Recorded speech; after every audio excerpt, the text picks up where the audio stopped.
In the year 1480, Confucian courtiers ransacked the imperial archives.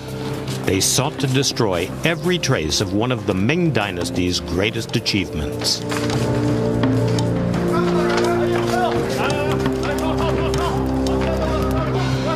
The logbooks of the Starfleet, the greatest armada of wooden ships ever assembled, were consigned to the flames.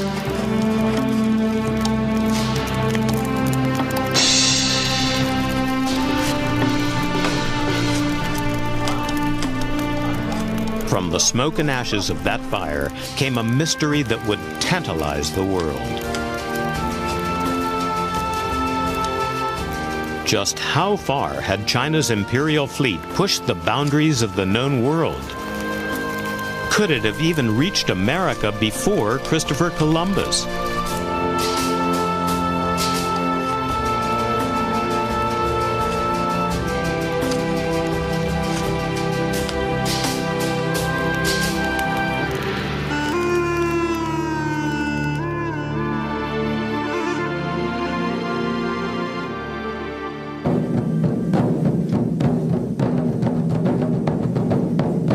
A remarkable man stands at the heart of this great mystery.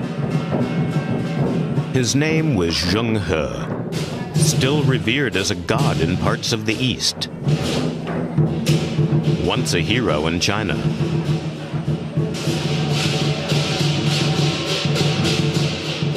The most powerful of the court eunuchs, his loyalty in battle brought him great rewards. The emperor made him admiral of the Ming fleet. In 30 tumultuous years, his fleet of 300 ships and some 28,000 men undertook 7 epic voyages.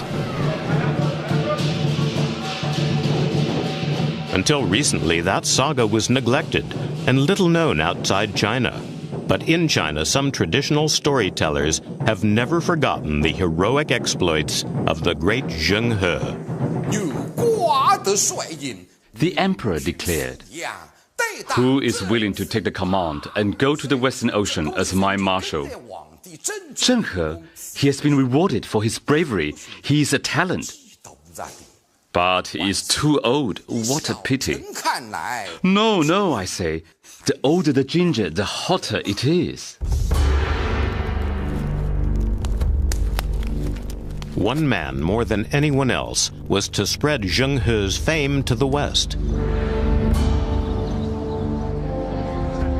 In 2002, a retired submarine commander called Gavin Menzies delivered a sensational lecture at the Royal Geographical Society in London. Someone was in the Caribbean in 1424, 70 years before Columbus. Menzies had delivered a bombshell. Menzies argued that in 1421, almost a century before Magellan, Zheng He's fleet had circumnavigated the world. He has expanded his theories in a best-selling book. If Menzies was right, Zheng He had reached the New World before any European explorer.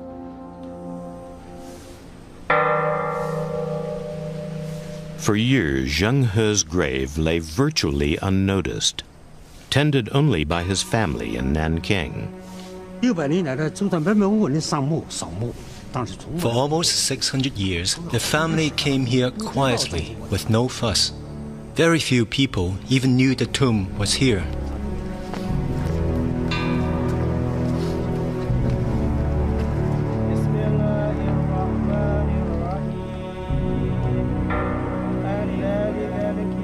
The full extent of Zheng He's 7 voyages is now a subject of intense interest and controversy. Of course, he was to lose his life on the 7th voyage. His tomb contains nothing but his clothes and shoes. So much has been lost or destroyed, but Zheng He's story can be pieced together from inscriptions on the stone tablets he erected. The emperor sent envoys to foreign lands to tame their barbarian habits to propagate and instill in them our civilization. Other fragments of information survive in provincial archives and imperial decrees, in an official history, a few surviving maps, and the memoirs of a translator who sailed with the fleet. This film will search for the true story of Zheng He's journeys.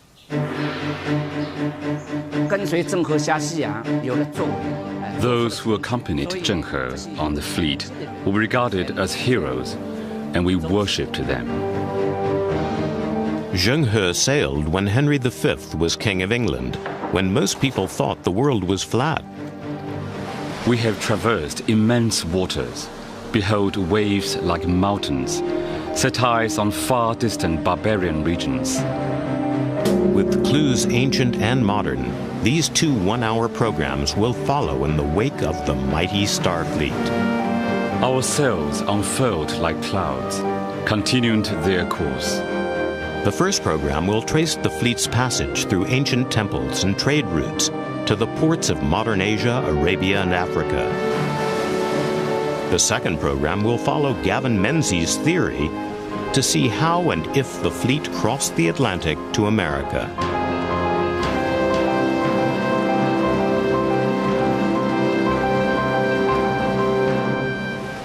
It was almost by accident that Gavin Menzies first stumbled on the story of the man he believes was the Chinese Columbus. When I wrote the book, I pinned my evidence on the fact that the first European explorers all had charts showing them where they were going. Columbus had a map of the Caribbean. Magellan had a map of the world. Somebody discovered the world before the Europeans did.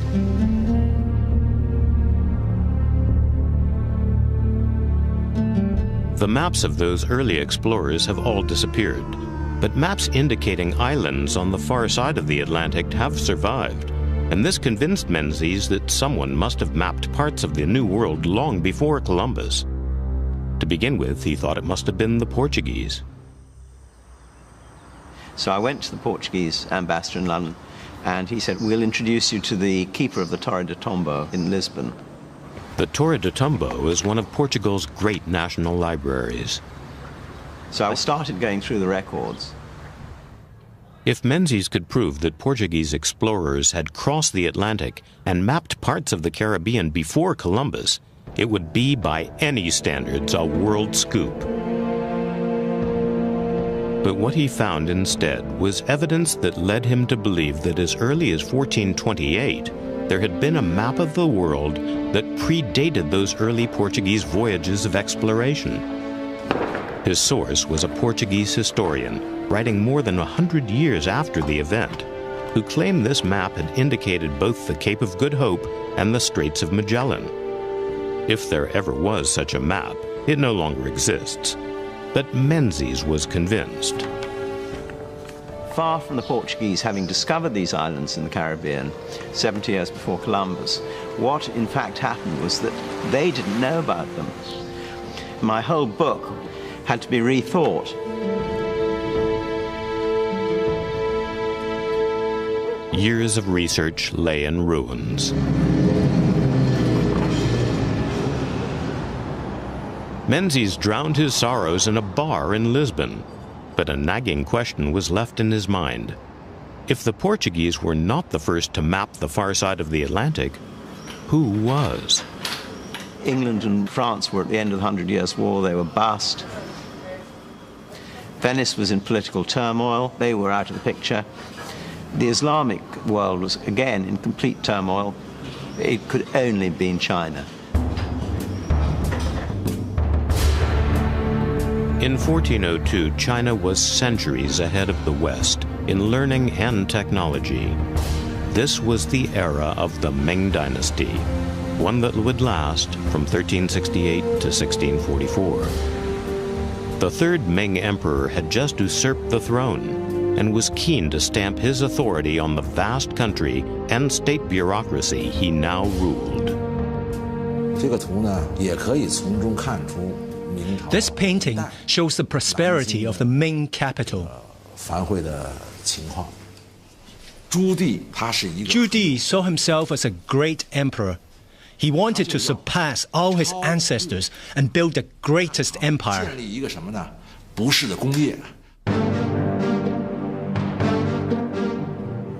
To enhance the prestige of his throne, the emperor sought to expand trade and diplomatic contacts with the outside world.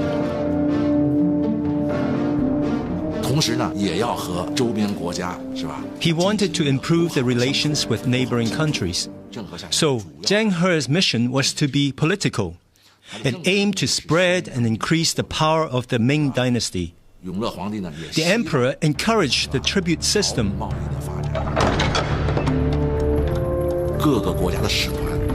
Indeed, ambassadors poured into the Chinese court to pay tributes, demonstrating the pulling power of the Chinese throne. You pay us tributes and we bestow benefits on you. By giving you back in benefits more than your tributes were worth, we showed we were a more powerful country and maintained moral superiority. Very typical Chinese thinking.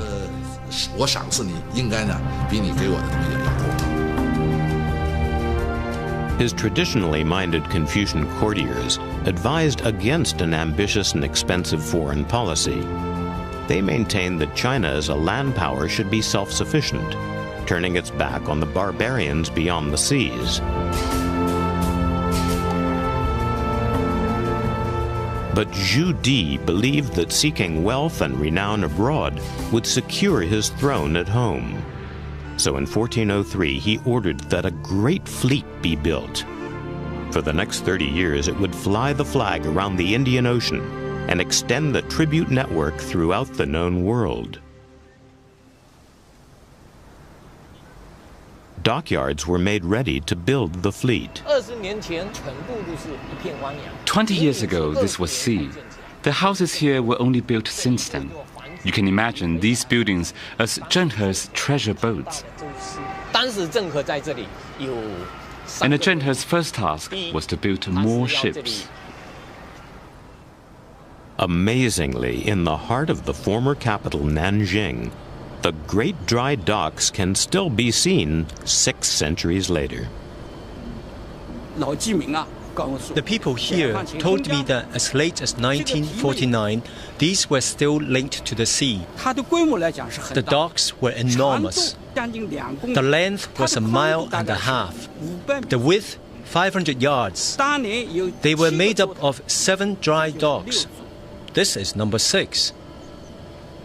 It is on record that the emperor once borrowed 10,000 workers from here to build a monument. So over 20,000 probably worked here. It must have been an extraordinary sight.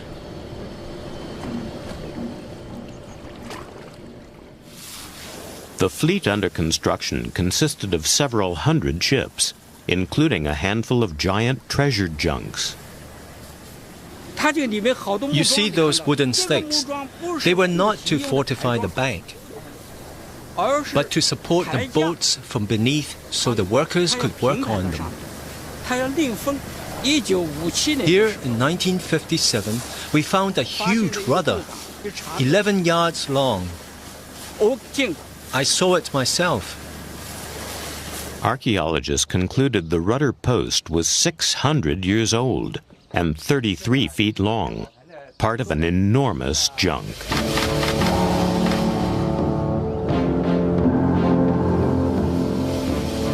An entry in the Ming Annals says the ships were 44 zhang in length. That translates to over 400 feet, 5 times longer than the flagship of Christopher Columbus.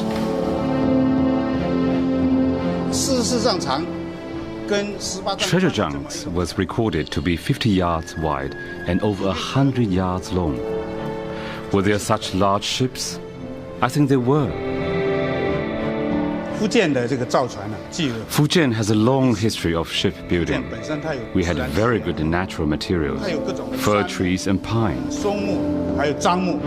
Of the 200 ships Zheng He had to build, the big boats must all have been built here.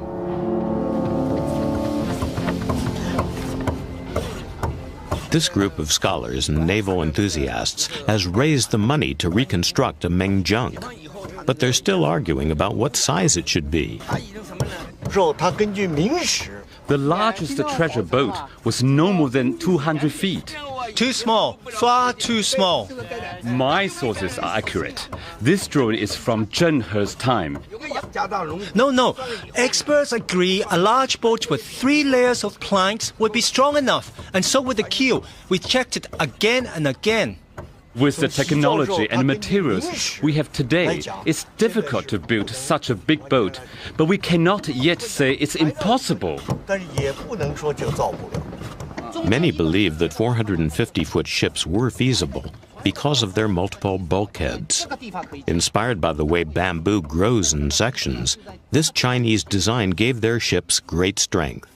In 1407, the eunuch Cheng He built huge boats in Changle to sail to the Western Ocean. The Ministry of War wanted Fujian province to build 100 of the fleet's ships.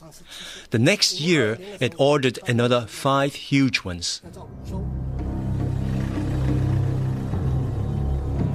With the whole weight of the Ming state behind it, the scale of this enterprise was awesome.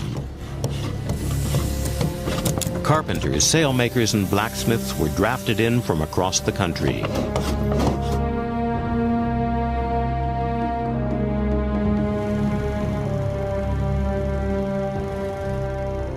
Archaeologists have dug up evidence of the new technologies that were deployed. As with the Titanic, bulkheads divided the ships into watertight compartments. Outer hulls were triple-planked for strength. Steered by that great Chinese invention, the stern rudder, as many as 9 masts carried the sails that propelled the great treasure junks. All the ships of Zheng He's fleet were far superior to any of those of Columbus, Magellan, or da Gama.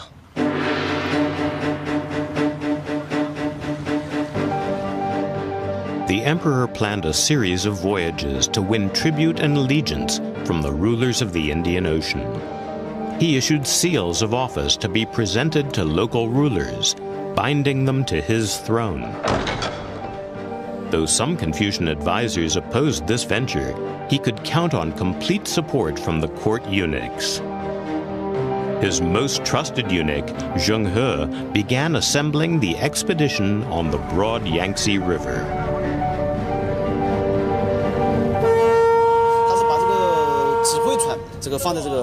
Zheng He arranged his fleet so that the command boats could communicate with the rest of the ships ranged up the Yangtze River.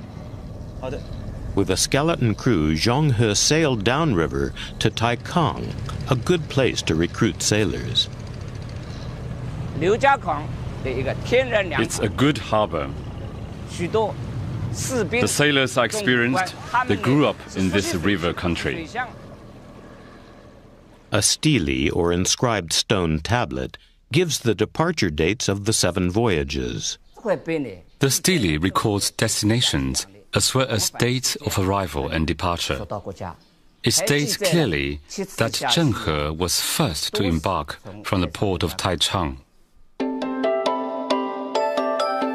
Zheng He recruited key members of his crew from the communities of Muslim Arab seafarers in Fujian province. Arabs had been drawn here by trade. Centuries later, Chinese Muslims still live here, worship in mosques, and recall the day the admiral, a fellow Muslim, stopped in their town. There was a huge storm that day. When Zheng He came ashore to our town, our ancestors went to meet him at a pavilion on the edge of town. They chatted and played chess as if they were old friends. He stayed in our village for 2 days. But I don't know the details. No. It was to recruit sailors and specialists for his fleet. The journey sounded too dangerous. But he convinced us over a game of chess.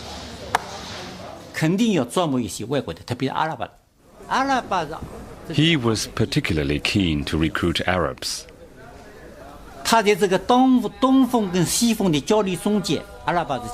Arabs had a great experience in navigation. They had always played a big role in links between East and West.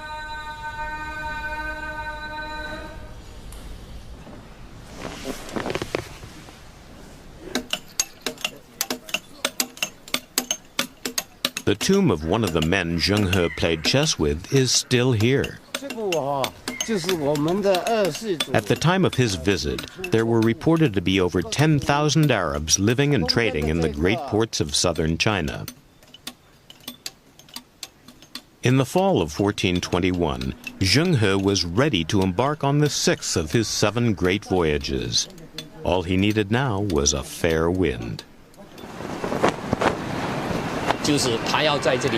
His fleet needed a north wind. This began in November.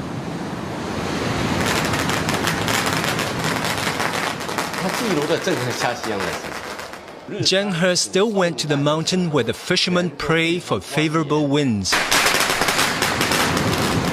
And he too prayed to the goddess of the sea for safety. His men believed in the goddess, and the ceremony was quite a serious affair.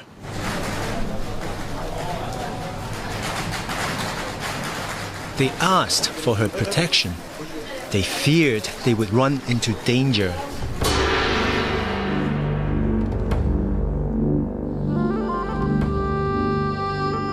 Late November 1421, the winds veered at last, and Admiral Zheng He ordered his great fleet to weigh anchor.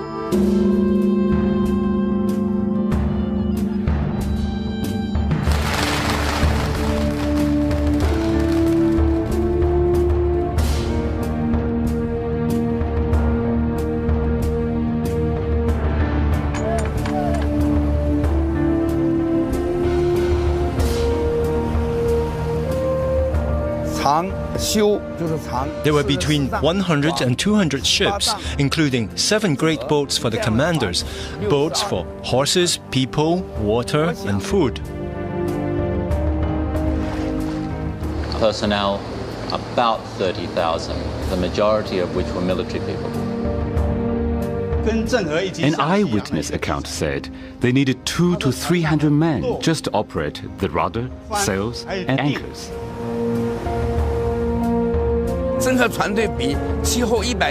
Zheng He's fleet would have dwarfed the combined fleets of Europe at the time. We have set out for the barbarian countries, commanding the multitudes on the fleet. Our one fear is not to succeed. But if all men serve their emperor, then we will succeed.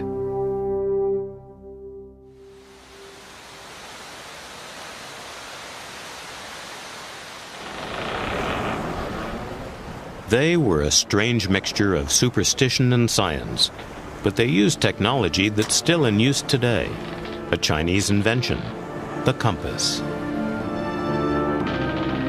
We entreat the patriarchs of the imperially created compass, and those through the ages who have traversed the sea and the great guardian spirits of the 24 directions. We beseech all to protect our ships.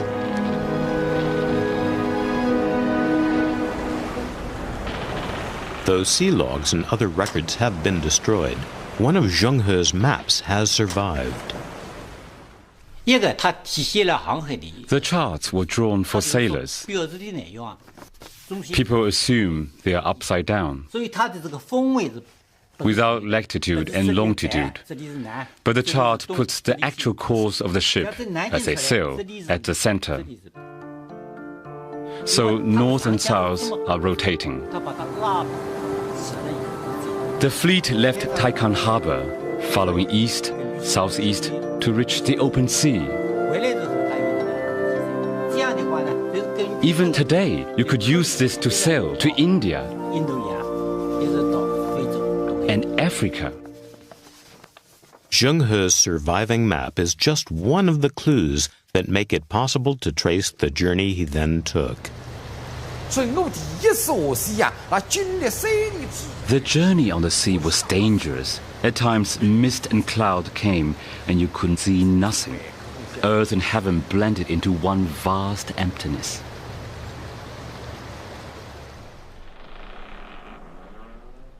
The fleet had its own embedded historian, Ma Huan, a translator who was to chronicle its voyages.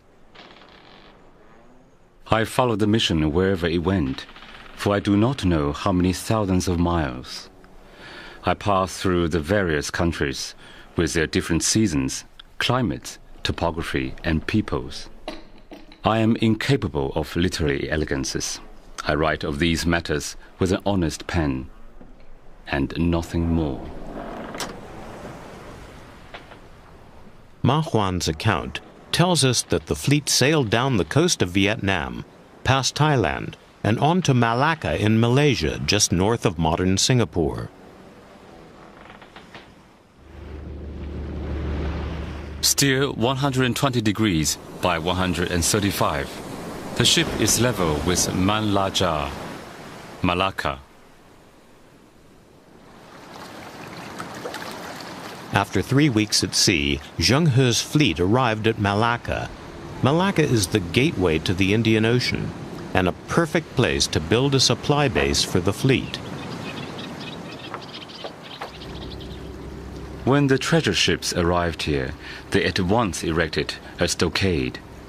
Inside again, they erected a second stockade, like a small city wall within which they constructed warehouses and granaries.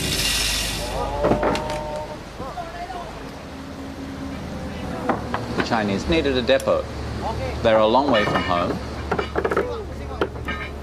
They also wanted to control the Straits of Malacca. When you control the straits, you control trade. And this was the other aspect of the Ming Emperor's aspirations. Not only the economic domination, he had to politically dominate. When the base was threatened by local skirmishes, they backed a local rebel leader, turning him into a puppet king. The rise of Malacca is intimately tied to support from the Ming. And it was through that support that Malacca came to be one of the great trade ports of the 15th century.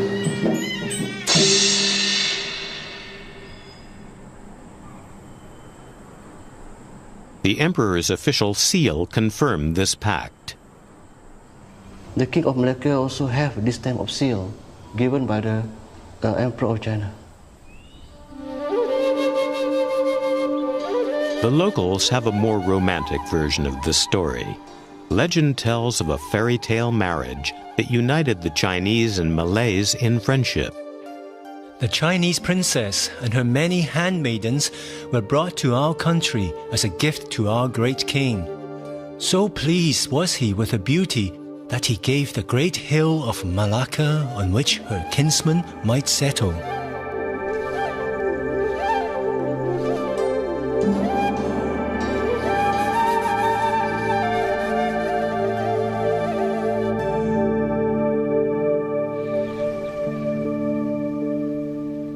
Today, the hill still serves the Chinese community as a graveyard.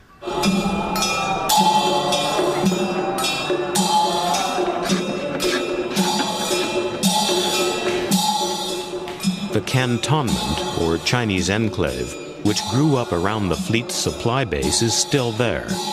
Malacca remains today a city shaped by that Chinese contact.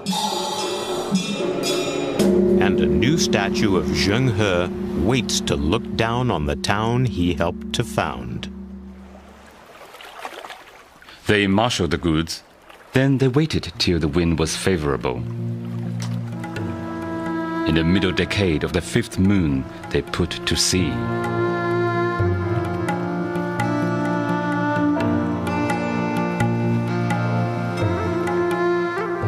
Now, for the first time, they struck out into the open sea across the Indian Ocean. At Ceylon, modern Sri Lanka, they left an inscribed stone stele to record their passing. It does not record their first armed confrontation. For though Zheng He's main purpose was peaceful power projection, he was willing to use force where necessary. The fleet was threatened by the king of Ceylon. Zheng He was ready to take the island by force.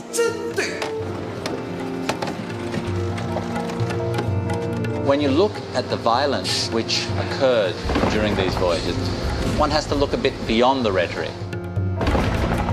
That these were less than friendly missions, that there was a huge amount of intimidation involved. When you take 30,000 troops, it's not intended to be a mission of peace and friendship. The king was taken like an animal in a cage, shivering, begging for his life. We have a preeminent global power, the Ming in the 15th century. Their missions were both a political and an economic attempt to dominate the known world.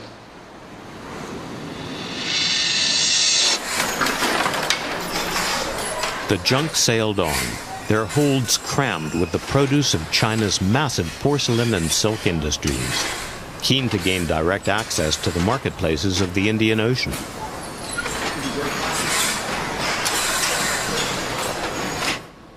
The fleet's own chronicler, Ma Huan, describes how it sailed on to India's Malabar coast and the city of Calicut. It lies beside the sea, the country of Calicut. This is a great country of the Western Ocean.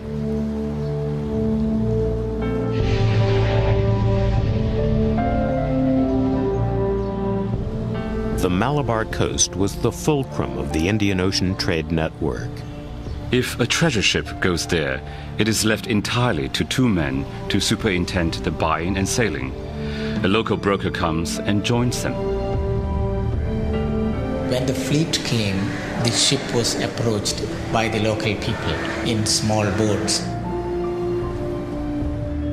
The middlemen, people who were acting as brokers for the collection of goods, and they were translators as well. They discuss the price of the silks one by one. When the price has been fixed, they write out an agreement. All join hands together, and the broker then says, in such and such a moon, on such and such a day, we have all joined hands and sealed our agreement with a hand clasp. Whether the price be dear or cheap, we will never repudiate it.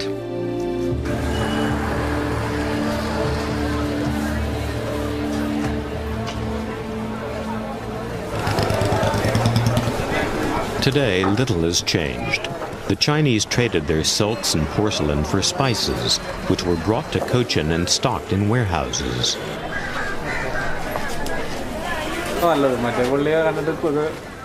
These days, tally sticks coexist with computers.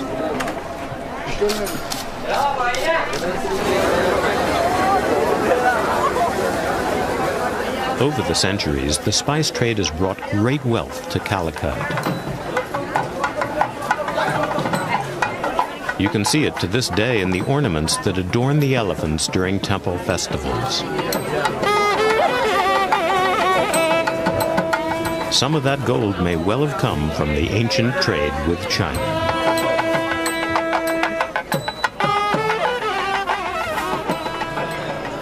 There was an old saying, if the China is the place where you make money, Cochin is the place where you spend it. There was an old saying like that. So most of the spices was taken from Cochin, and they were in return given gold. You can see the ornaments on the top of elephants.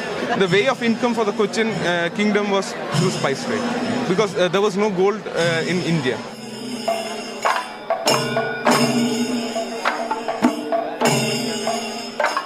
The Chinese chronicler Ma Huan was struck by how much the two great civilizations had in common. Here we have engraved a stone, a perpetual declaration for 10,000 ages. He says that a journey from this country to China is more than 100,000 li, yet the people are very similar, happy and prosperous, and with identical customs.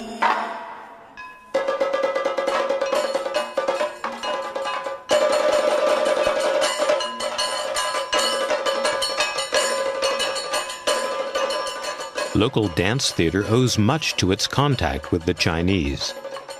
Very many art forms of coastal India, very clear kind of influence of the Chinese opera influencing the local art forms. Various dance drama performances are straightaway replicas of Chinese opera.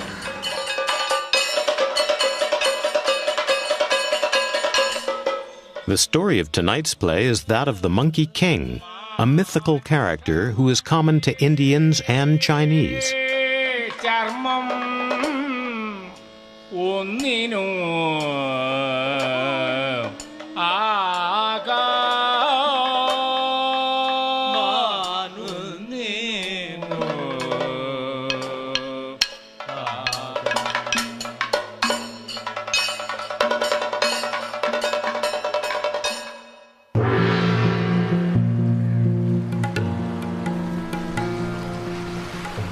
The Starfleet had already sailed an incredible 6,000 miles. It was now ready for the next leg of its journey.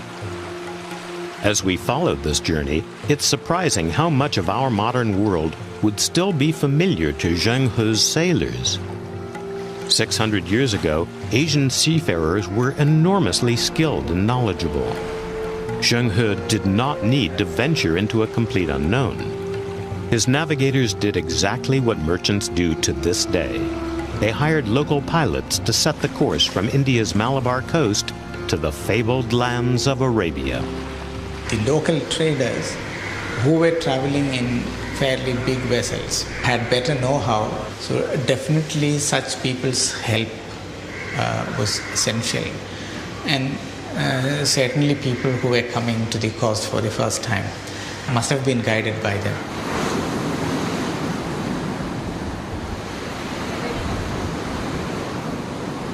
They would have been picking up pilots there, either Arab or Indian pilots, to come across, because there was a lively trade going on. You'd find the info from the local knowledge from the pilots that would be available there, from the captains that had sailed over, perhaps were waiting to come back to Arabia themselves. So you would ask around, they know when to leave, they know when they'd be coming here. The knowledge would be freely available. The Ming fleet weighed anchor and sailed away from the coast of India. The Chinese could certainly use some local knowledge.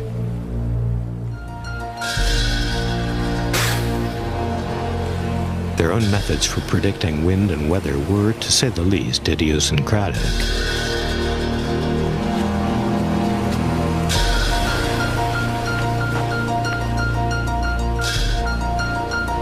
Fortunately for them, help was at hand.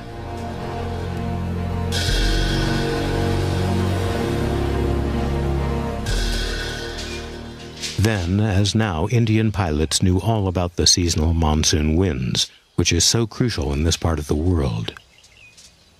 During the monsoon season, vessels mainly depending on sails can start from Arabia and come to India with least effort.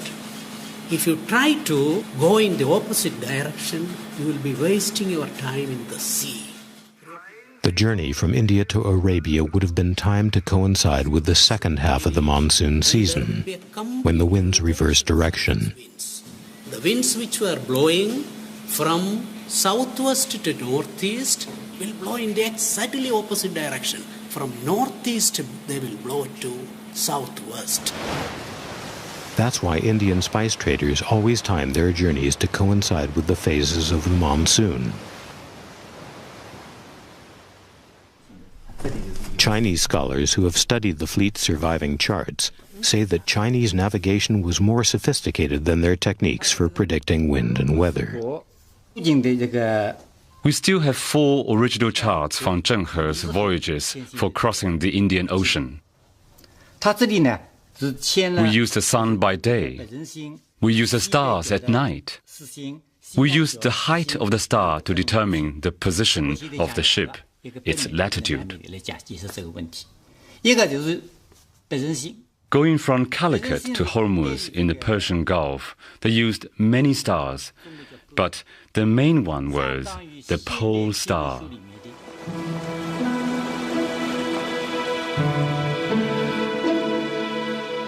Chinese navigators also tapped into the knowledge of the Arabs, the greatest astronomers of the period.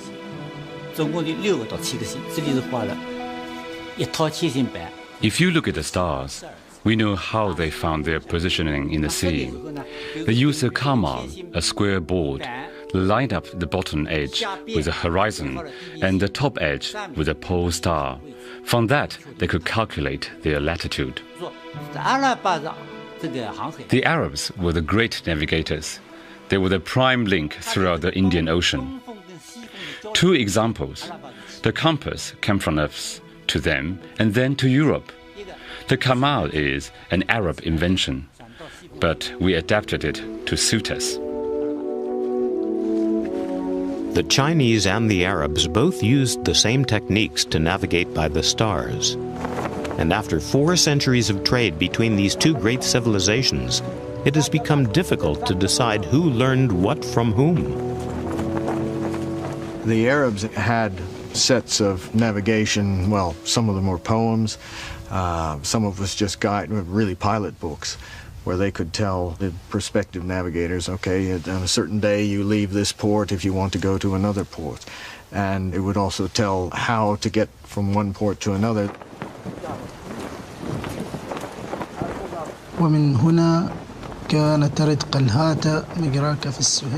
This Arab pilot book was written in rhyme to help sailors remember which stars would guide them to which ports. It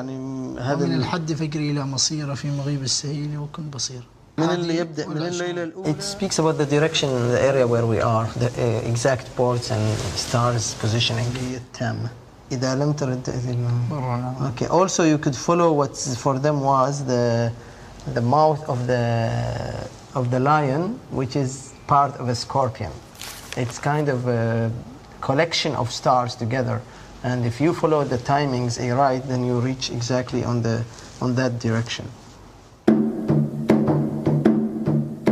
Blown by the northeast monsoon, the Starfleet entered the Straits of Hormuz, the very hub of Arabian trade routes.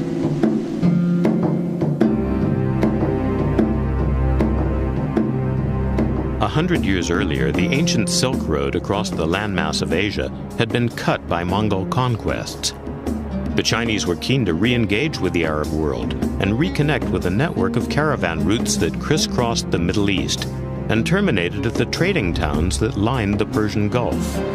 The fleet at anchor became a vast emporium, exchanging silk and porcelain for the luxuries carried here to the marketplaces of Hormuz, Kalhat, and Sohar.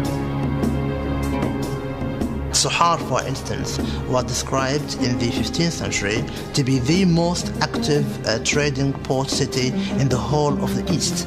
And that made it easier for China to bring their goods into Sohar and take others from all over. Items that were traded in Sohar came all the way from Europe and also all the way from the various parts of Africa.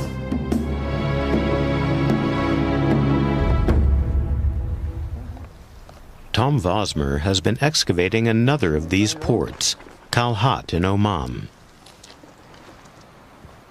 This being Chinese, probably 15th century. The foreshore is littered with evidence of Chinese visits to the Persian Gulf. 600 years ago, this port would have been swarming with camel caravans and foreign merchants. More Chinese Celadon? We'd probably have these coming across from Hormuz because the Chinese were landing a lot of their goods at Hormuz, and we have a real good connection with Hormuz here. They would have anchored down in here. There's a bay there. We found a lot of stone anchors there that date to this same period. So that sort of confirms in our minds that this was the port area.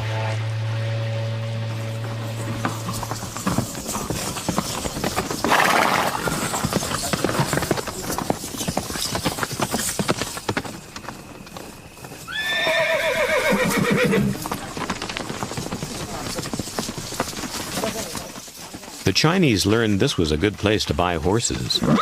The loss of the Silk Road had cut China off from Central Asia at the very time when threats from beyond the Great Wall left China in urgent need of new mounts for its cavalry. At that time, horses were fetching about 100 pieces of silver, and our historian has discovered that a male slave was only 5. So a horse was fabulously valuable here, and the people were making a lot of money from that sort of thing.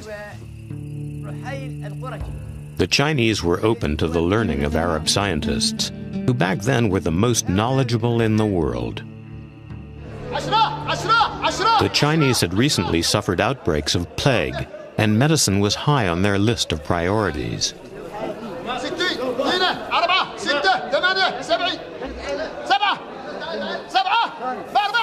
Zheng He had recruited over 100 Chinese doctors and pharmacologists to seek out new medicines.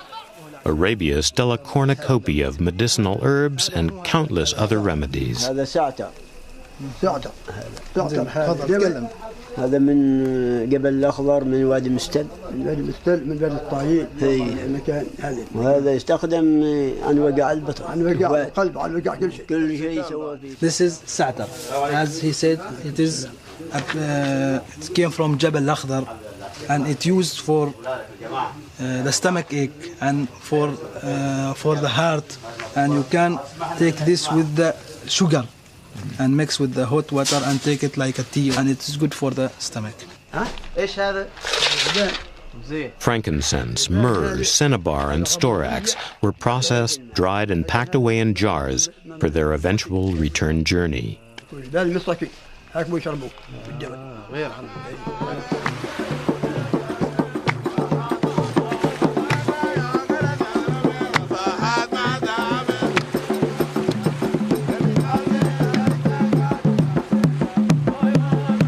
There was one more piece of invaluable information that the Chinese could learn from the Arabs, for it was they who held the key to Africa.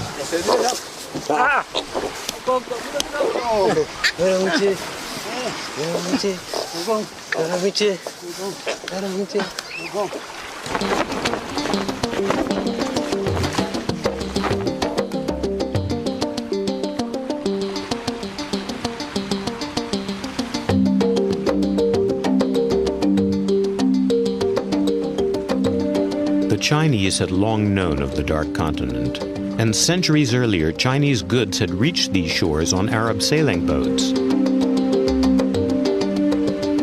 The stated aim of this, the 6th voyage, was to return ambassadors from African cities who had previously journeyed to China. But the fascination with Africa ran much deeper. Arab vessels had traded slaves and gold for centuries. But by the time the Ming fleet arrived, the stage was set for a different kind of exchange. Far from being primitive societies, there were African nations that had traded their way to great wealth, and stone-built cities lined the coast.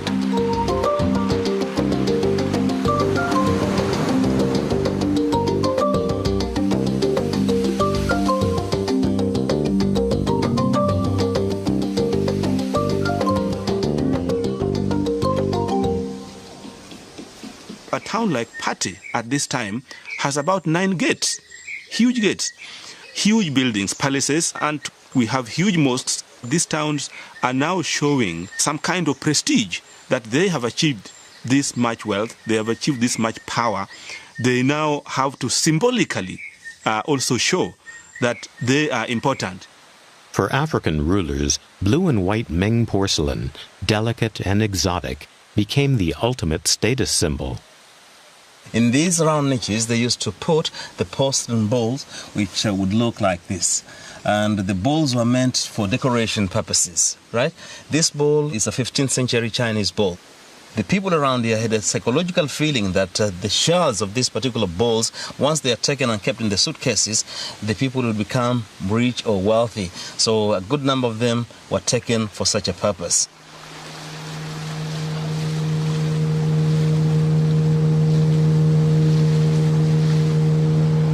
The treacherous shoals on the African coastline took their toll on Chinese trading vessels. Oh,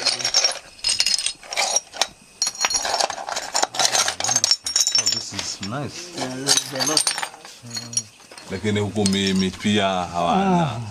There's even a special word for those who were shipwrecked here.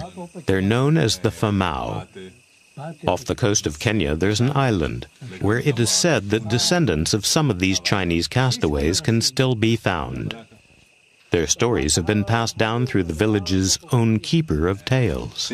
One of the Chinese family is nearby, and Mansuri, he can take us there. He knows the family.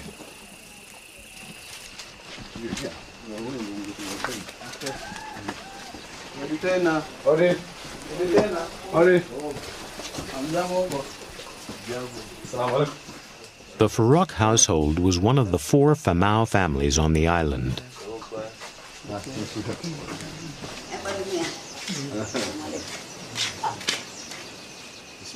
Bibi Farok believes her shipwrecked ancestor came from China.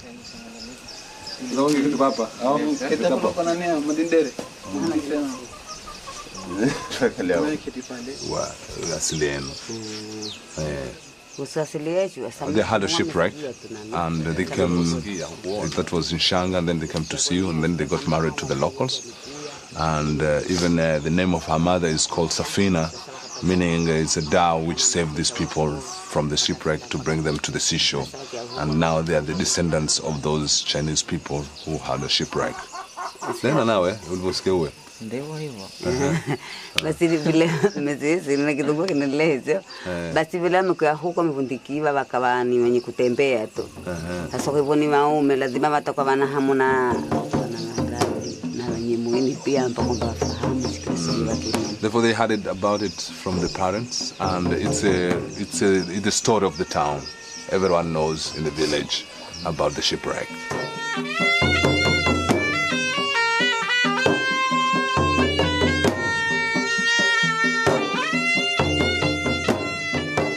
But what incentive led the Ming fleet to brave the risks of a 10,000-mile ocean voyage to Africa?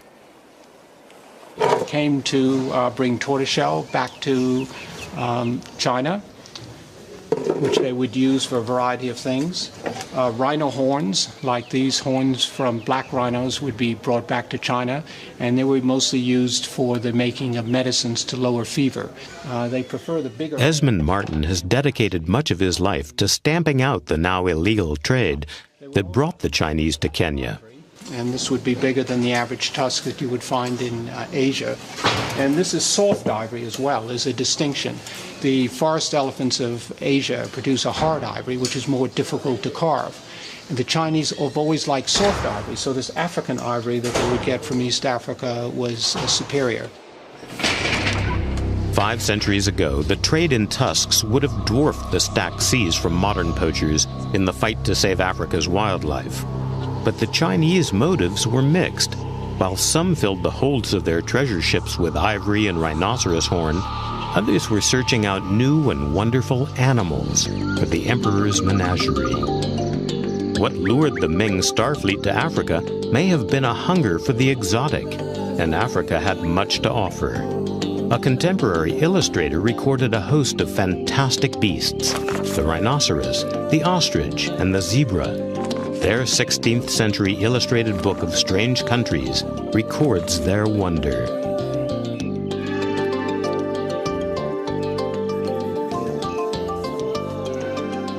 And here on the savannas they came across the greatest prize of all, an animal so strange, so unusual, that it seemed to fit the description of the legendary qilin, the Chinese equivalent of the unicorn.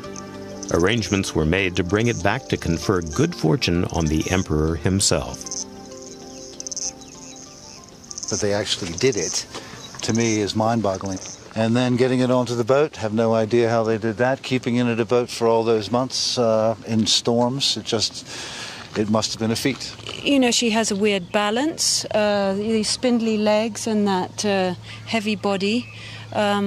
You know, you may have noticed when a giraffe gallops, they kind of pull forwards and they get this rocking motion. If something puts that rocking out, they'll go over head over heels. And so maybe on a boat that would also be a bit of a problem.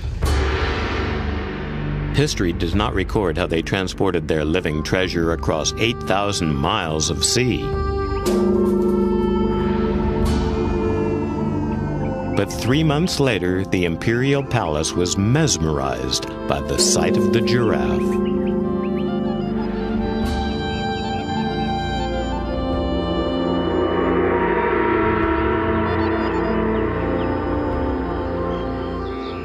Court officials, craning their necks, looked on with pleasure and stamping their feet when they were scared or startled, thinking that these were things that were rarely heard of in the world and that China had never seen their likeness.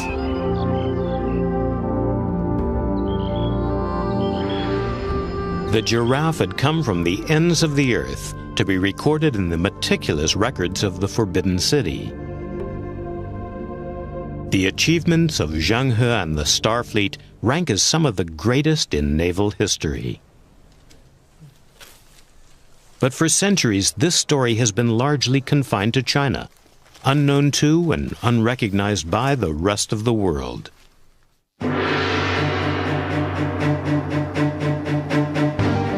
In the next hour, this program will examine the astonishing claim that Chinese sailors went beyond the edge of the known world, crossed the Atlantic, discovered America, and became the first to circumnavigate the globe.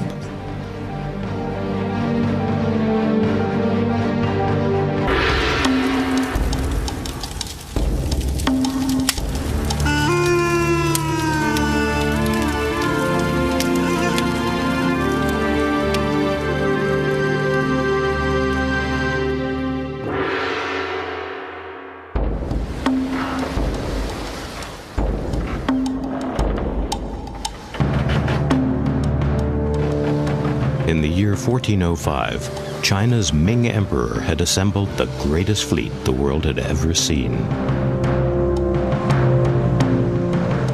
With more than 300 junks, some of them the biggest wooden ships ever built, and a combined crew of 28,000, the mighty Starfleet was to embark on 7 epic voyages.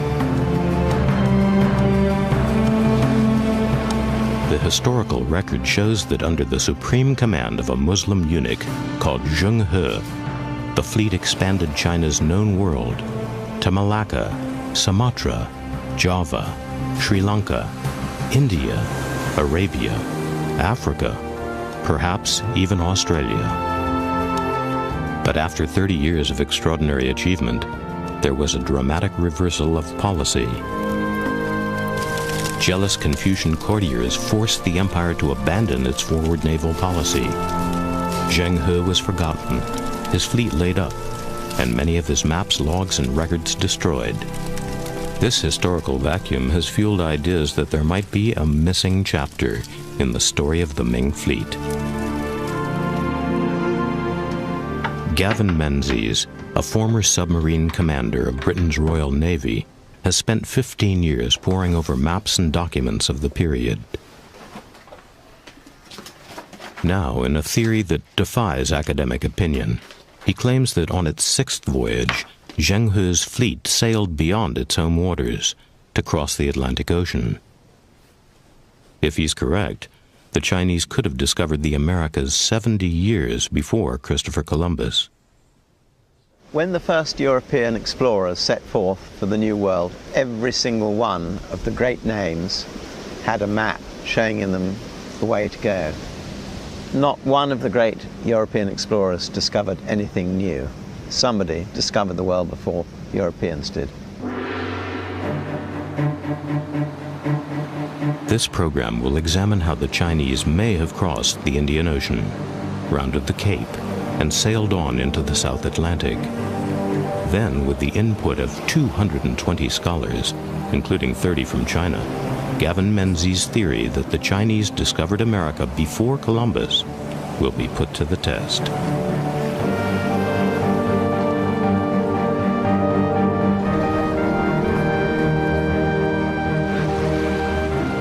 Menzies' new theory of history starts in the year 1421 in the bustling Indian port of Calicut.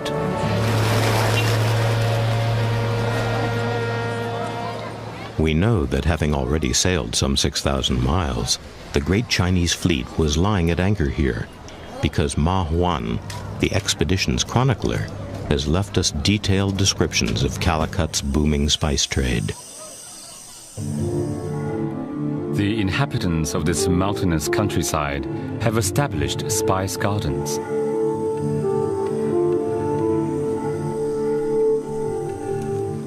When the period of the 10th moon arrives, the pepper ripens.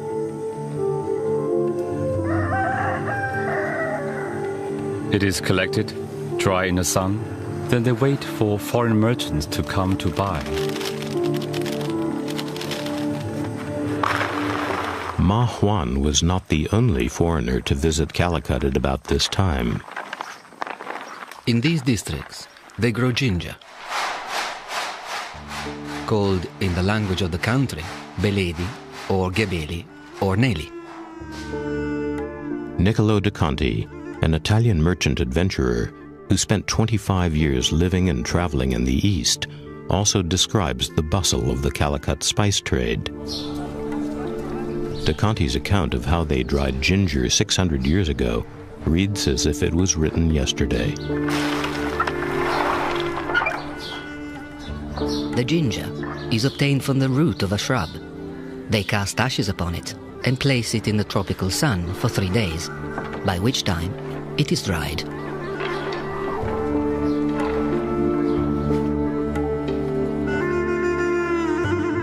De Conti's story of his time in the Indian port of Calicut is important to Gavin Menzies' theory.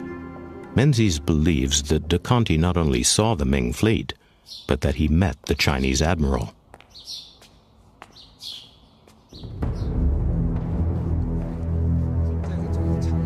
Menzies points to a statue of Zheng He and his admirals, recently found in China. It includes the figure of what may be a mysterious foreigner, who Menzies takes to be de Conti. According to Menzies, Niccolo de Conti sailed with the Chinese fleet for 3 years, and ultimately returned with it to China. In China, de Conti was able to collect maps of the fleet's epic voyage. Niccolo de Conti boards the Chinese fleet. Now, he then is with the fleet in about the year 1420, which crossed the Indian Ocean non-stop and rounded the Cape of Good Hope.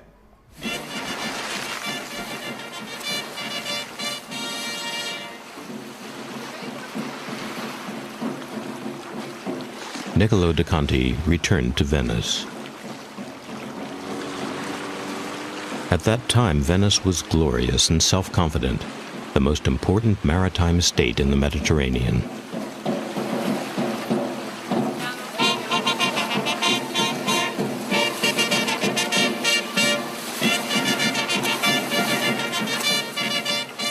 It was also the terminus for the trade routes that led east into the Arab world and beyond.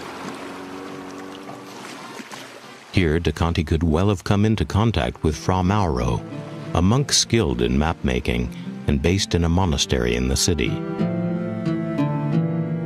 Fra Mauro made a point of questioning merchants like de Conti, who passed through the city and provided him with a steady diet of travelers' tales and hard geographical information brought from beyond the margins of the known world.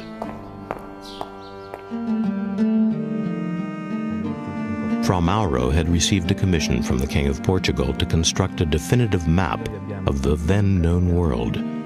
The timing of de Conti's return to Venice was perfect. Fra Mauro says he got his information from a merchant of good standing. And I say that's Niccolo da Conti. Fra Mauro's map is still in Venice, and for the last 10 years, Professor Piero Falchetta has been its custodian.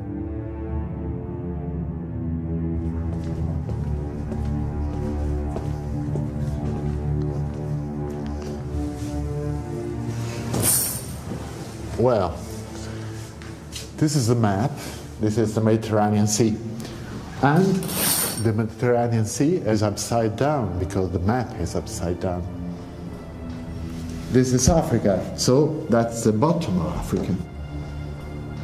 And there is a very interesting inscription saying that around 1420, an Oriental junk coming possibly from China navigated through the Indian Ocean towards the islands of men and women, offshore of the Cape of Diab, in between the Green Island and the darkness, for 40 days.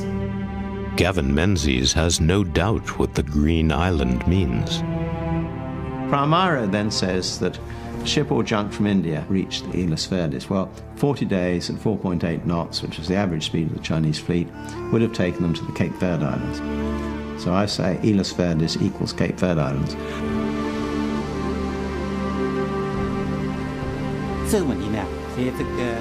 According to Fra Mauro, an Oriental ship sailed off for 40 days and came back. That might mean some ships of the fleet did indeed sail past the Cape of Good Hope. The English scholar Professor Needham supported this view, as have some Chinese scholars. Now, Gavin Menzies have drawn much wider-reaching conclusions. Zheng He's fleet would have had no problem crossing the Atlantic Ocean. Look at the tiny ships used by Da Gama and Columbus. If they had seen our ships, they would have been astonished. Menzies is convinced that the Venetian map shows the Ming fleet could have entered the Atlantic, and if it did, nature now lends it a hand.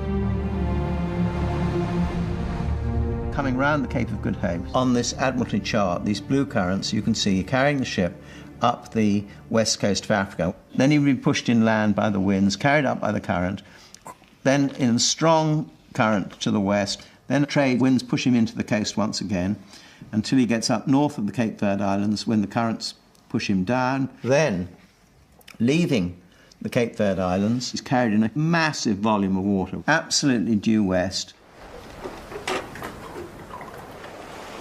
A sailor near the coast of Africa, if he did absolutely nothing, he just hoisted his sails, he would get carried by the wind and the current across the North Atlantic and would enter the Caribbean between Dominica and Guadeloupe.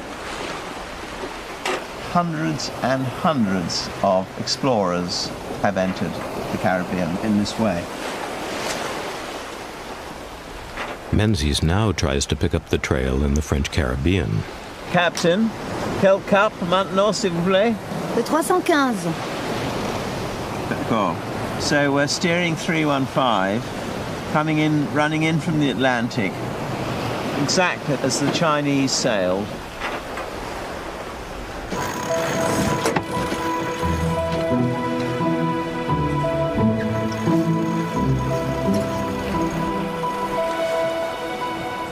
Menzies believes this map, drawn in 1424, is a breakthrough for his theory.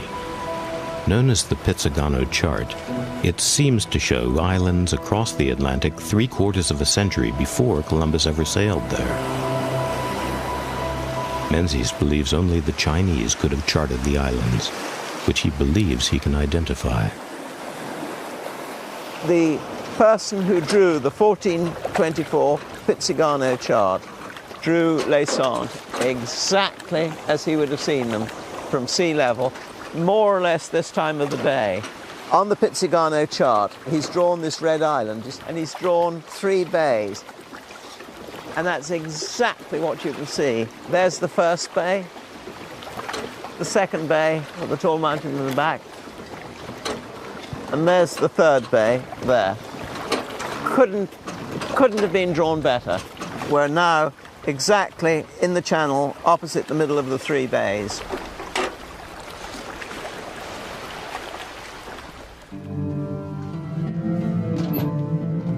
The original map was drawn by Zwayne Pizzigano, who belonged to a family of famous map makers. Today it's kept in the James Ford Bell Library in Minnesota.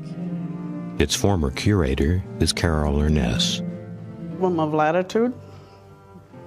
What we have seen here is a shift to the west It represents a change from the enclosed Mediterranean to this open ocean, like a highway to the west.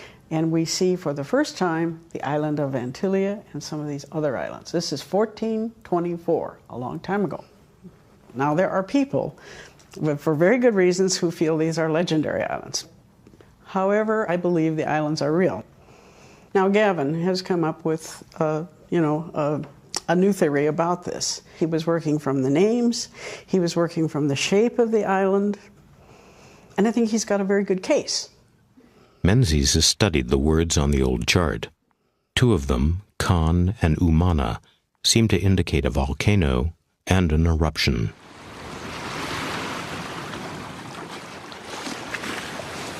We're now looking at Guadalupe there.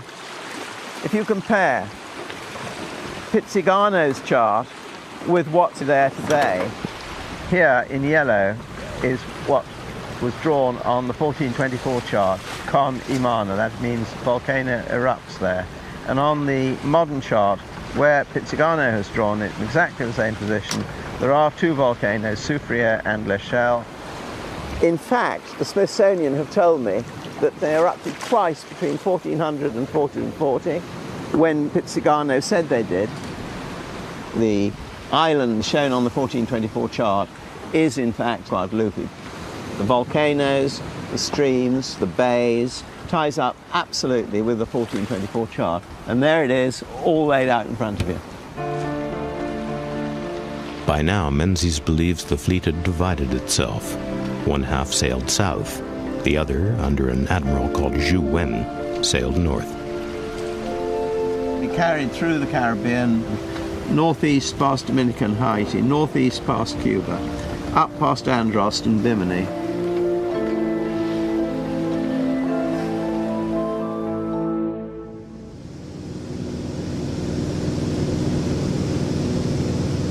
Following Admiral Zhu Wen's presumed course, Menzies flies north to the island of Bimini. Coming into land, you can see one of the so-called shark mounds, a strange fish-like feature. Menzies believes these mounds contain the wrecks of Chinese junks, because he's convinced that in Bimini the Ming fleet was struck by a hurricane.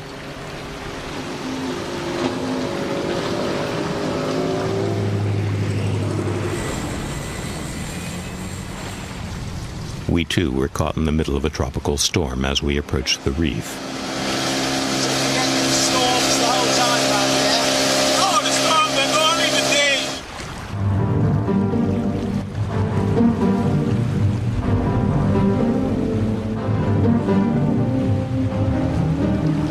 Rounded the top of Bimini, but they're in a terrible bad way. They've had their bottoms ripped out as they cross the coral reef.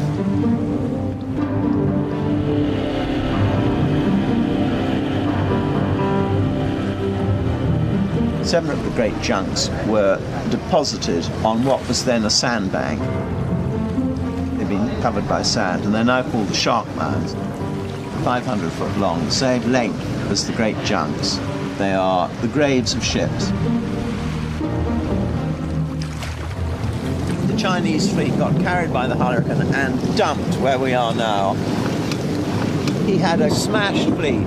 He had to repair his ships, and he had to get his men off. The ships that were all right, he had to get them off this island. This is the sort of weather he had all those years ago, the poor devil. Another 100 knots of wind. Down there, Doug, is it reasonably clear? After the eye of the storm had passed, Menzies took us to the curious underwater rock formation known round the world as the Bimini Road.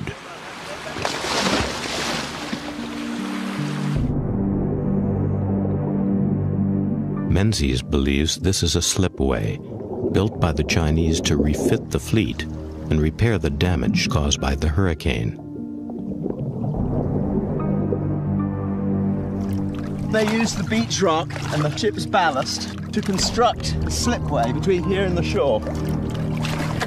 When they got really close in, they ran out of beach rock, so they used the hull stones from the hull for the last 250 yards. Basically, This whole road is about 1,200 feet long. It's a giant slipway for hauling these junks ashore. We swim down, we can see the stones stretching away to the land, exactly as one would expect a slipway to look. Some very sophisticated civilization built the roads before Europeans arrived. I say it's the Chinese.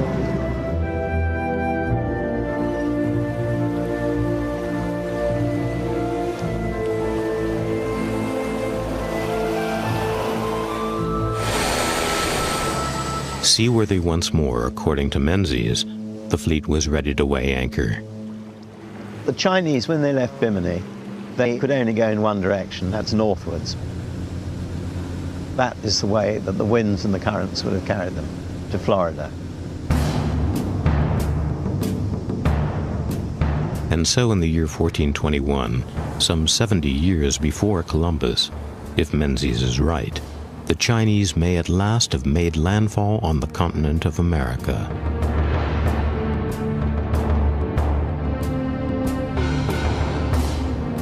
He cites as evidence a research paper co-authored by 11 geneticists, one of whom was Gabriel Novick's. The paper says that Native American DNA is closer to Chinese than European or African DNA, and that this genetic mixing could have happened 10 or 12,000 years ago, when people migrated across the Bering Straits, which is a fairly recent occurrence in DNA terms. Now, this is Professor Novick's research, the close similarity between the Chinese and the Native Americans suggests recent gene flow formation. All of the places where Chinese DNA has been found by Novick, European explorers found Chinese people. Giovanni da Verrazzano, the first European to reach what is now New York, he says he met Chinese people. Simple as that. In some ways, they are alike to the people of the East, and especially to them of the outermost parts of China. Everywhere that Professor Novick says that Indian peoples of the Americas have similar DNA to the Chinese is where I say in my book that the Chinese settled. 100% of the places I say they settled, we've got DNA evidence. Just unnerving. Menzies believes there are other clues that the Chinese reached America. He's convinced they built observatories along the route they sailed. The Chinese had a centuries-long tradition of astronomy and astral navigation. But there was a limit to how much the science of the stars can be studied from a heaving deck at sea, hence the observatories. Menzies has identified a possible 28 around the world. He believes the Newport Tower on Rhode Island is one of them. Can you see through both of the windows? Yeah. Be good? Yeah, let me do a shot of it. Can you hold, let me get right up in front of the astrolabe. The exact date and purpose of this tower are disputed. Over the years, it may have served multiple uses. Tower anyway. You want to double check it? Professor Bill Penhallow has spent years studying the tower. He was happy to test Menzies' theory that the tower could have been used to solve the greatest puzzle of medieval astronomers: longitude. So the line at the top is true north and south, and we have our plumb bob down like so, and so those two lines define a local meridian.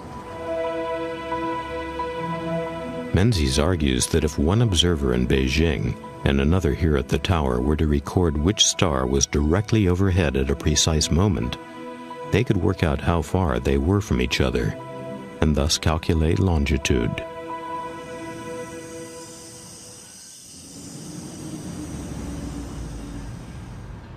The tower might perhaps have served a dual function. Menzies agrees with Bob Hassel's theory that the tower could have doubled as a lighthouse. Very interesting. Why would you build a fireplace 12 feet above the ground? You know, this is something that doesn't make a lot of sense until you look at the fireplace out that window, and it's in direct line with where you would want to turn in the harbor to make a port entry into Newport. Right. This is fascinating from a mariner's point of view. The tower is located right at this point here. The fireplace and the window were a particular angle. What was that angle? That angle has been measured. It's 264.5 degrees down to this point. The string gives the line of sight from the tower window out into the harbor. Okay, so if you're coming into port Yeah. from the ocean, Coming up here. he would be able to see the tower, would see Sees the the light, light, yeah. and the light would be coming through this window, Right. would be visible in the channel. Then he's in a safe port, out of the tide, out of the wind. Though this program concentrates on the question of whether the Chinese discovered America, Menzies believes the Ming fleet also reached South America, Australia, New Zealand, the Arctic, and Antarctica. This is why he believes the claim in one document that the fleet visited 3,000 countries is quite literally true. This Ming transcription records an amazing 3,000 countries visited.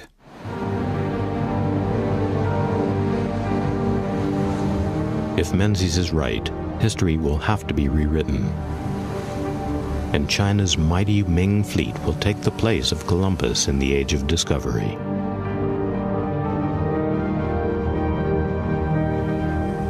So were the Chinese the first to reach America? Let us return to the Indian port of Calicut and the beginning of Gavin Menzies' revolutionary theory.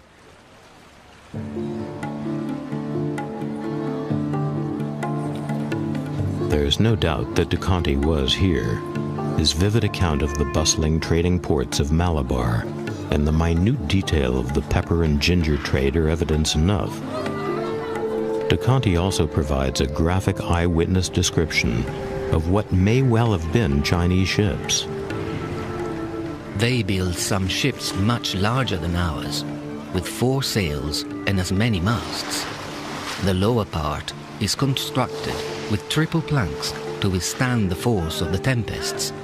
Some ships are so built in compartments that should one part be shattered, the other portion may still accomplish the voyage. De Conti's account of his travels are an important feature of Menzies' book. Niccolo da Conte met the Chinese fleet at Calicut on the Malabar coast of India. He travelled with them via Africa to Australia to end up in China. And he brought the information back with him to Venice. So could Niccolo de Conti have been the source of these Chinese secrets? Did he actually meet the fleet? What does Niccolo de Conti's own account say? We have his text, and there is nothing in his text, nothing. He speaks, he writes about India, about China, but he never mentioned Chinese fleets, Chinese navigators, or something like that. Never, never, never. Piero Falchetta is a scholar who is critical of Gavin Menzies' theory. How does Menzies respond to his critics? Menzies agreed to sit with the producers of this program and review a number of points. We started by asking him about the evidence that de Conti had actually met and sailed with the Ming fleet. Well, this is a photograph of a statue found in the Fujian province of China, and it was found when the workmen were extending the runway in Fujian. Now, the interesting thing about this statue is that the man has a bulbous nose and he has very large ears. He's clearly not Chinese, he's not Far Eastern. To Chinese, he appears European. So it is at least arguable that it's Niccolo da Conte. Arguable, but not certain? No, not at all. Now, I say that it's unarguable that he arrived in Calicut when the Chinese fleet was coming through. In the case, why does he not concretely say he saw the Great Fleet? I agree with you. That's one of the weakest parts of my story. Is there any evidence that he boarded a ship in the Ming fleet? Da Conte, not that I know of, no. The scene shifts to Venice. Though Niccolo da Conte does not expressly mention a Chinese fleet, Menzies believes that da Conte sailed round the world with it before returning to his native city, carrying the maps and secrets of the Chinese with him. Da Conte may then have passed on this information to the mapmaker Fra Mauro, who used it to draw his great world map, now in the library in Venice.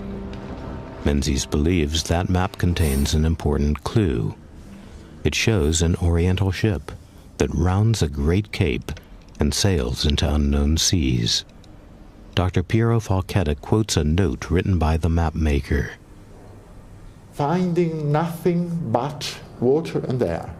And they navigated for 2,000 miles. This expedition didn't reach any land. This is absolutely clear from this witness, from our map. So we cannot say that a fleet went to America on the base of this inscription. Shows the ship. What do you mean? The map only depicts a single vessel. I think his wording was a ship or junk from India. He didn't say an Indian ship. He said a ship or junk. So it could have sailed from India. Absolutely, that's what he claimed. But it's a single ship rather than a great fleet. It is. I accept that. A fleet. No. In Fra Mauro there is nothing we can presume about a fleet navigating the Indian Ocean. He says one ship, one junk. There is nothing explicit about a fleet navigating there. But according to Menzies' theory, the fleet entered the Atlantic, skirted the African coast, and then rode the same winds that Columbus later did to the Caribbean. There it is, right ahead. The mariner will be carried by the wind and the current due west. He will enter between, exactly where we are now, between Guadeloupe and Dominica. As you can see right there, Soufriere and L'Echelle. Menzies believes that the Atlantic chart drawn in 1424 was based on information from the Chinese. According to Menzies, Satanazes, the blue island, is Guadeloupe, and the red island named Antigua is Puerto Rico. Professor Carol Ernest, who has studied the 1424 map, is impressed by Menzies' identification, but she sees some problems. The idea that this information comes from a Chinese voyage is a little tricky, a little difficult, because we don't have the Chinese map. The names on the islands are not Chinese. Menzies acknowledges some problems with the map. They're not drawn correctly relative to each other, and I can only assume that the cartographer, Pizzigano, who took them off, and what I say is the Chinese chart, quite simply made a mistake. He transposed them wrongly. Luciano da Silva, a Portuguese museum curator, has researched the old chart and compared it to the maps in Menzies' book. Now, let's take a look. The island of Antigua appears on the nautical chart of 1424 in red and in the vertical position. Mr. Menzies, what does he do? He turns that island that is in the vertical position, he turns it horizontally in order to compare it with Puerto Rico. You should never do a thing like that. You cannot alter anything that appears on the original map. The original map says that the island of Antigua is vertical. You should make a comparison only with vertical, not with horizontal position. So this is a no-no. Mr. Menzies, what does he do further? The island of Satanazes that appears in blue and with all these deep bays with inclination towards Europe, Mr. Menzies turns the island upside down. This is a modern nautical chart, and it has the features of the nautical chart. And this, in Gavin Menzies' view, is Antigua, Puerto Rico, and this is Santanzas, or Guadalupe, in the modern map. The islands on the old map appeared to have swapped positions. Yeah, there's a flip. I don't want to get into this. There's a flip they're turned to, and I just... Oh, sorry, I see. Sorry, that's a confusion. Yeah, there's some confusion, yeah. Menzies believes there is other compelling evidence that enables him to identify the mysterious island. The words Khan and Umana appear on the map. Menzies says these are medieval Portuguese words which he translates as volcano erupts here.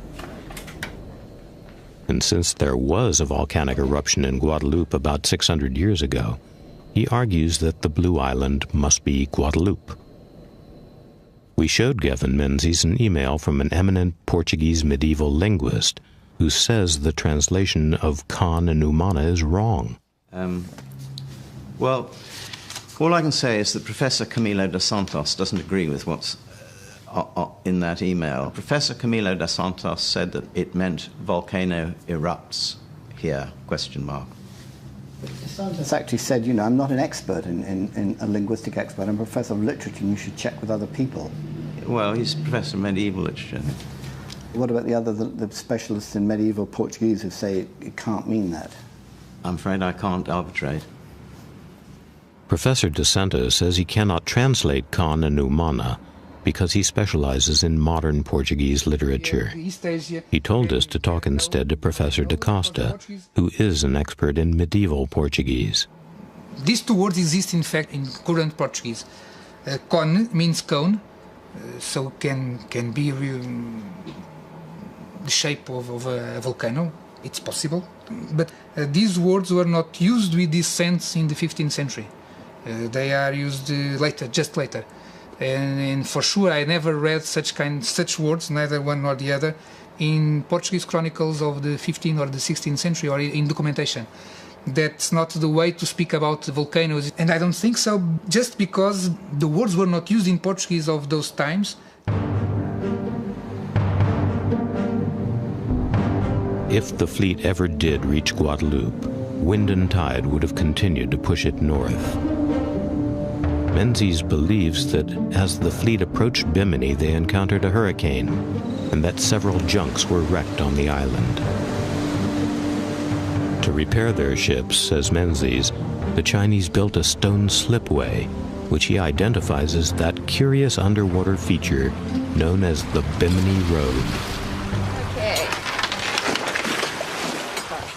John Gifford, a professor of marine geology and archaeology, was commissioned by National Geographic to investigate the mystery of the Bimini Road. According to one theory, these symmetrically shaped stone blocks were the remains of an ancient city, possibly Atlantis. I have to admit, the first time I dove on this in early 1970, I thought myself that it looked very definitely artificial. If it was Atlantis, actually, it would have been, in many ways, much more interesting. We looked very hard specifically for archaeological evidence. We found no archaeological evidence whatsoever. We found lots and lots of evidence about the geological origin of these stones. And, you know, when you're faced with a large mound of evidence that points towards geological origin and a zero evidence that points towards the archaeology, there's not much you can do about it. In my opinion, they're made by nature. They, in fact, represent a beach rock deposit, technically what's called a paleo shoreline. There are various artifacts that have been found on the road which are man-made. There are man-made cement building blocks, a great number of them. And I say that they are to keep the ballast of the junks in position. They are exactly the right size for that. They're built in Chinese measurements. They're tongued and grooved. They fit into each other. Nobody can possibly argue that they're natural. They're no longer there, and I can't study pieces of rock that may have come from China but are no longer there. I don't budge a millimetre from my overall argument because a lot of the Bimini stones, more than 1,000 tons of them, were actually taken from Bimini to Florida, and they were used in the ship channel in Port Lauderdale, and they're still there today. You can go and have a look at them. And we have married up markings on those stones which in my submission can only mean they were left by Chinese ships. Do you have any Chinese scholars authenticated these markings, show that they were Chinese, Ming-era Chinese stones? No. A stonemason is trying to fathom out what they were. I accept that I haven't got Chinese experts' views on whether those markings are Chinese or not.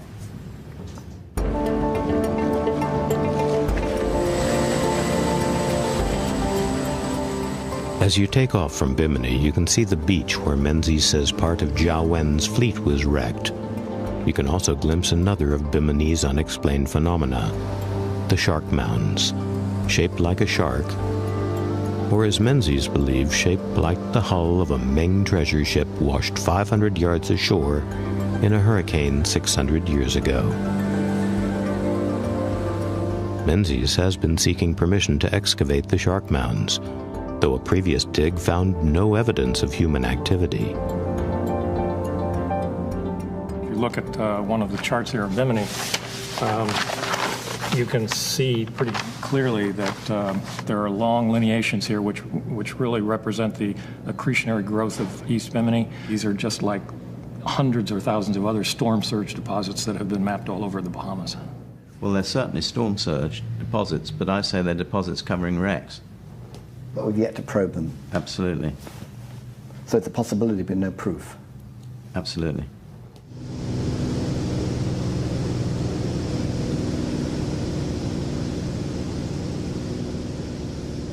As Menzies approaches the American mainland, he knows that it only takes one piece of concrete evidence to confound his critics. Steady out, steady out. There we go. Let's get windy. We return to Newport, Rhode Island, and to the controversial Newport Tower. Menzies believes the Chinese built it to serve a dual purpose: half lighthouse, half observatory. You have to have patience, and you have to have a night that's clear. He thinks the Chinese used the tower to study the mysteries of the stars and solve the age-old problem of longitude. Well, Professor Penhallow has tested Menzies' theory that the tower could be used for longitude calculations, and he agrees it could, but Chinese written records contain no evidence of such advances. China has no record of understanding longitude in the 14th and the 15th century. No, absolutely. Zheng He's voyages have no record of it. I don't agree with that at all. I mean, if you look at the inventory of their observatories, they have everything in their observatories to enable them to calculate longitude. Chinese scholar Mr. Zhu points out that Zheng He's own charts show no evidence of such a breakthrough. The Chinese map that showed longitude and latitude did not exist until Jesuit missionaries reached China with that knowledge 2 centuries later. Some say the simplest explanation may lie in the local library. This is Benedict Arnold's will. The date of Arnold's original will is 1677, and these are copies that were made in the 1750s. And right here, there's a line saying, "From my dwelling house leading to my stone-built windmill in the town of Newport aforementioned." This is a map of Newport made in 1776, showing the center of town. On the site, it says stone windmill. Well, it could be a flour mill. You can knock any argument you want down. It is not any longer. My principal point, or key point, if I'm completely wrong, can I just get on for a minute? If I'm completely wrong on the Newport Tower, it doesn't really affect my argument anymore, because my argument now is that the first Europeans who got there, Giovanni da Verrazzano, found a Chinese settlement. That is my principal card now.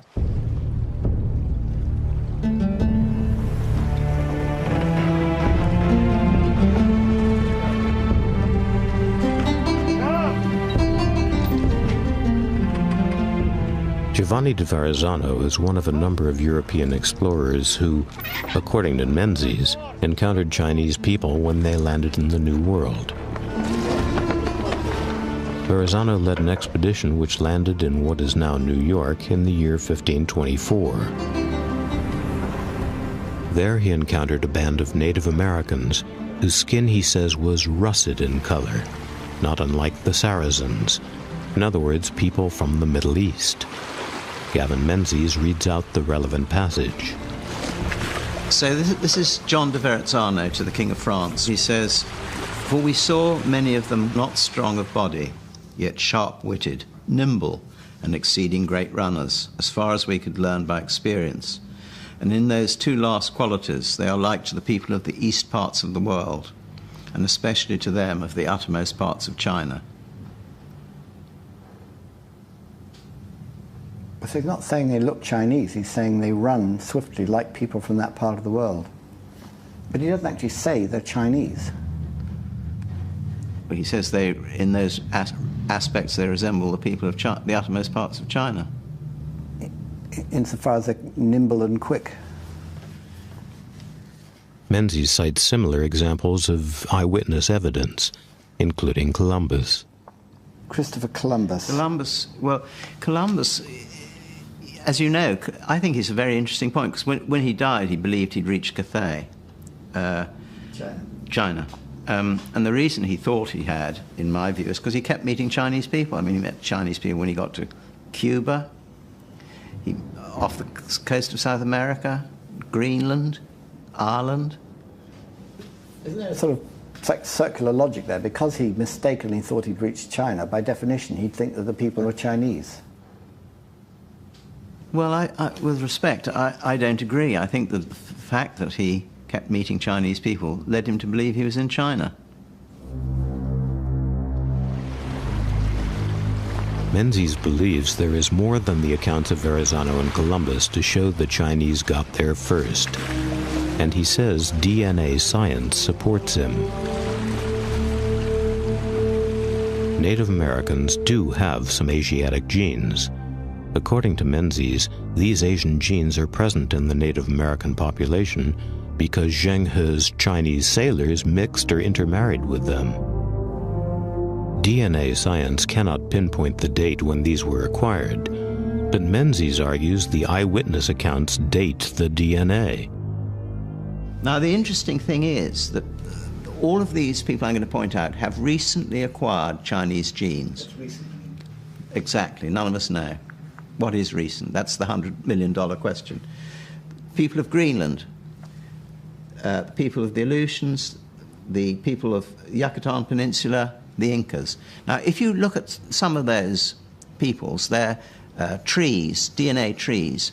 The people of the Aleutians, the people of Greenland, the people of the Yucatan Peninsula, and the people of Peru, they are so close to Chinese genes, you might almost say they're Chinese. I agree that you can't date it 20 generations, 30 generations, or whatever.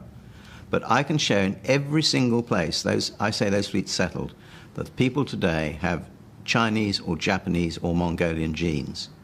So I can't, at the moment, be proved wrong. Now, when they find a way of dating DNA, they might say, I'm wrong. But at the moment, nobody can date it. According to Menzies, the Ming fleet did not stop with the discovery of America. So it takes a bit. He says the Chinese were also the first to circumnavigate the world. Menzies cites one document which does state that the Chinese fleet visited no less than 3,000 lands.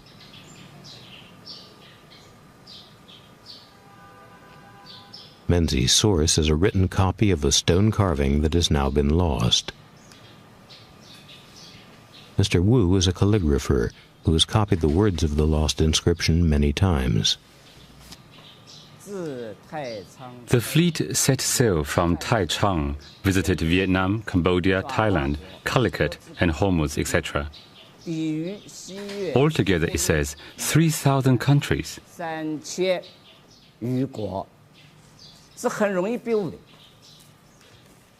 But this is a very easy confusion. This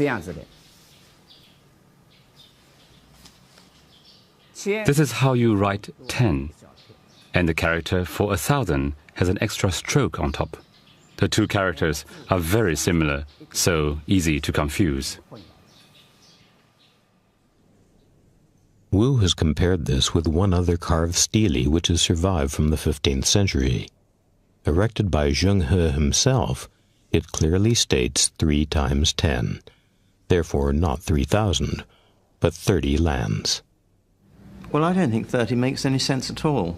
If it was merely 30, it would show fairly restricted voyages by not that many ships. It just wouldn't make sense. Because they clearly, by their own history, they got to a hell of a lot more countries than 30. So the stone stele are wrong, or? I just don't know enough about the stone stele. I wouldn't really like to comment. The discovery of a Chinese tombstone has brought other facts to light. In his book, Menzies names the eunuch Zhao Wen as the admiral responsible for the exploration of the North American East Coast. Menzies says Zhou Wen went to America. Now, Zhou Wen was an officer from Taichung. We have his tombstone. He did go on the voyages with Zheng He, but on his tombstone it says clearly that he was called back early in the middle of the journey. It says that he was recalled halfway through his journey in 1421. And the source for this is Mr. Wu, who discovered the tombstone, is now curator at the museum, and is backed up by 3 other scholars, who, by the way, are not hostile to your central thesis. Okay, well, I'll accept what they say. But if Zhou Wen wasn't sailing up America to Greenland and the Arctic, I mean, who was? His deputy. Do we know who that was? No. But somebody was in charge. Fleets don't float around on their own. And it doesn't worry that it wasn't Zhou Wen? Not terribly. Many Chinese scholars who are keen to keep an open mind on Menzies' theory nevertheless remain skeptical. Where did the fleet go? Chinese records do not say it went beyond Cape of Good Hope, so I cannot claim otherwise. Zheng He's fleets were far superior to Columbus or Magellan, but we knew nothing about America. We did not even know the world was round. Chinese scholars have not looked into what is really there. They have accepted the mistranslation to say, oh, well, it's all too difficult. You know, we can't get records, and there aren't any records, and that's absolute nonsense. We have 3 eyewitness accounts, 2 stone stele and the charts. I don't agree with the theory that all the documents were burned. Of course, we lost the logs, but the main events are clear. What I have done is given a sufficient shake-up in China so that they jolly well know they can't anymore say it's rubbish. The details might be wrong, but the overall driving thrust of the book is absolutely right. To have a new theory, one must have evidence to support it. The evidence can be historical archives or archaeological findings. If you have neither, you can't say your theory is up to the test. Menzies' conclusion has no evidence. Undeterred, Gavin Menzies is financing further research into the ultimate destination of the Starfleet. He has set up a website and has been inundated with fresh theories from thousands of enthusiasts. Every week, every minute, on average, somebody comes to our website, querying, suggesting, disagreeing. We have a fantastic volume of traffic to our website. We've had 36,000 emails with new evidence. Menzies asserts that the Chinese rounded the Cape of Good Hope in August 1421. He is dead wrong. There's not a shred of evidence. It is pure fiction. I feel it is only a matter of time before it is accepted worldwide that essentially that story is true. And what I say in the book will no longer be considered fanciful or long shot, everyone will accept. It's common sense that I was right.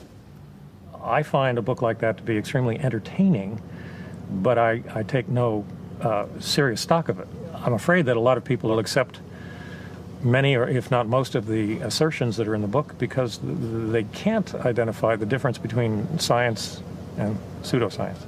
Do any of the points we've raised today weaken your faith and your belief in the story? None. Not one. While controversy and speculation continue to whirl around the voyages of Zheng He and the Starfleet, one mystery does remain. It is the mystery that started Menzies off on his original quest. 70 years before Columbus, somebody seems to have mapped islands on the far side of the Atlantic. Was it the Chinese? If not, who was it? For the meantime, everyone does at least agree on how the story ends. Over the course of 30 years, the Ming fleet had sailed on 7 great voyages. At first, these exploits met with massive approval from the emperor and the people. The wealth and influence generated ensured the emperor's prestige. But the courtiers and officials who had advised against these adventures could only look on with growing disapproval. The list of tribute was received by the protocol official who read out aloud to the emperor. Mother of pearl, sea mirror, rhino horn, ivory, unique southern incense, southern steppes grass, sea dates, crane incense.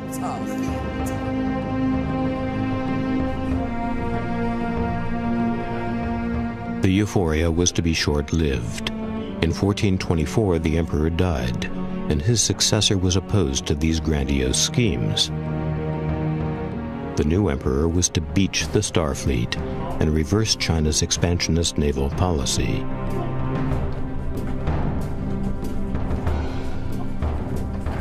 And so China turned its back on the world. To prevent any backsliding, the logbooks of the great expeditions were burned. The great Admiral Zheng He was sidelined, his work undone.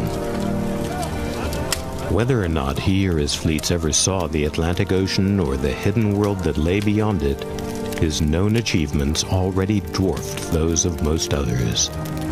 As for China, for almost half a millennium it abandoned the sea and turned in on itself. It is only now in recent years that China has begun to re-engage with the world it might once have dominated, and Admiral Zheng He has become a national hero once more.